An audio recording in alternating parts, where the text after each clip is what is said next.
Pourquoi cette commémoration de la mort de Braque était importante? C'est parce que c'est un grand monsieur qui a vécu à Varengeville plus de 30 ans.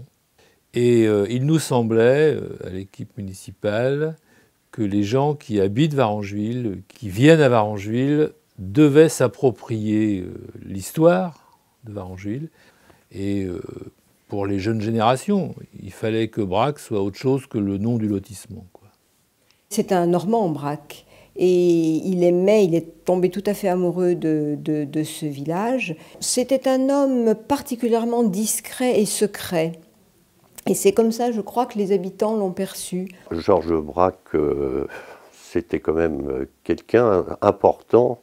Déjà, il est impressionné par sa voiture. Il venait quand même régulièrement à la ferme, chercher son lait, son beurre, avec son chauffeur. C'était quand même les années 60. Si quelqu'un dans Varengeville n'avait pas de voiture pour aller chez le médecin, Madame Braque accompagnait. Elle allait quasiment tous les jours à la poste. Donc il y avait une certaine animation dans le village. On était habitués, on voyait passer Madame Braque. Mais sinon, Monsieur Braque, lui, il se baladait beaucoup, alors sur la plage, dans la plaine, mais jamais personne ne se serait autorisé à l'arrêter pour lui parler. On ne connaissait pas à ce moment-là. C'était l'homme du village, c'est tout. Vous savez, on est dans un village de taiseux. Les gens ne sont pas curieux ici. Les gens avaient bien conscience d'avoir affaire à quelqu'un d'important, ne comprenaient certainement pas, pour la plupart, ce qu'il faisait, ce qu'il peignait, mais, comme toujours ici, il y avait beaucoup de respect. C'était très important. Les Varengevillais sont allés à l'enterrement.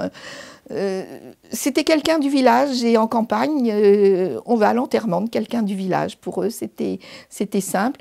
Par contre, j'avais un petit peu plus de 20 ans et je n'ai jamais mesuré la portée de cet enterrement. C'est quand j'ai vu après dans Paris Match toutes les photos, je me suis dit oui, j'ai dû assister à quelque chose qui avait une certaine valeur, qui dépassait bien le village. Bien, Braque avait fait donc un vitrail pour l'église et il a été longtemps refusé.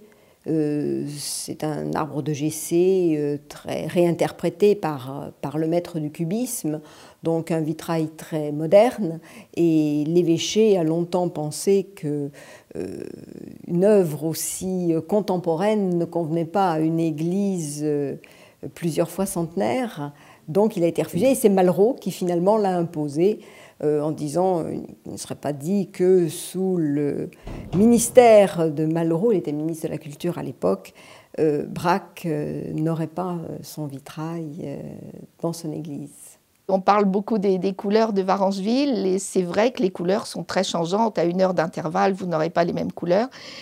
C'est un avantage pour les peintres qui aiment beaucoup, évidemment, depuis les impressionnistes. Mais même les peintres actuels ont en général plusieurs tableaux de commencer parce qu'ils ne peuvent jamais aller jusqu'au bout. La lumière n'étant plus la même, eh bien, on a plusieurs travaux en route et puis on reprend un tableau, on le continue selon la lumière du village.